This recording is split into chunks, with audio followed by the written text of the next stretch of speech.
When Britain goes to war on the 4th of August 1914, it goes to war as an empire. Because as soon as the major European powers declared war on each other, they automatically brought in their colonial territories and dependencies, and that stretched the war all over the world. India entered the First World War through no will of its own, but by dint of being part of the British Empire. The Indian leaders, they were not even consulted. Australia was part of the British Empire and proudly a part of the British Empire. We dreamed dreams of these green and pleasant fields. So for us going to war with Britain was a natural extension of where we believed we sat in the world.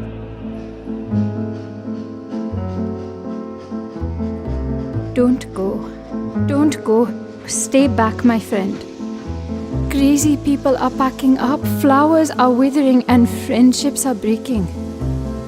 Stay back, my friend. Don't go.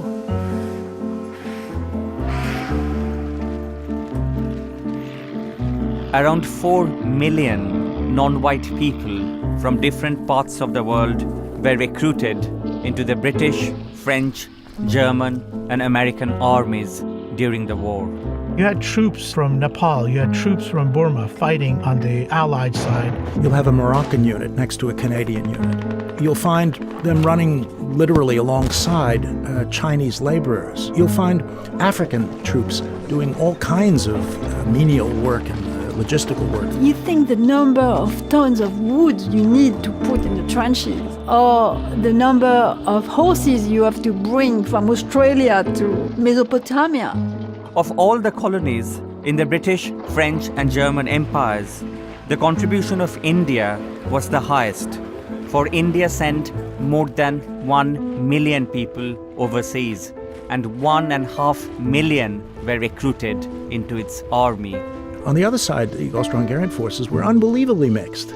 We actually have units where most of the soldiers consist of ethnic Arab troops, and their commanders might be Ottomans or ethnic Turks. The Russian army was mixed in the same way. We have to see that the Great War battlefields were the first United Nations of the 20th century. Just about everybody speaking every language imaginable. Many of the Indian politicians thought that this loyalty to the empire could later be used as a bargaining chip for greater political autonomy and independence. In South Africa, there was a view that if they did support the war, Britain would support them in their claims for additional rights and being regarded as citizens. Ottomans certainly entered into an alliance in order to save themselves. This was a gamble, obviously. Despite initial enthusiasm for the war, that enthusiasm is sorely tested. Gradually, over the years of killing on the Western Front, there's a gradual disillusionment with British command.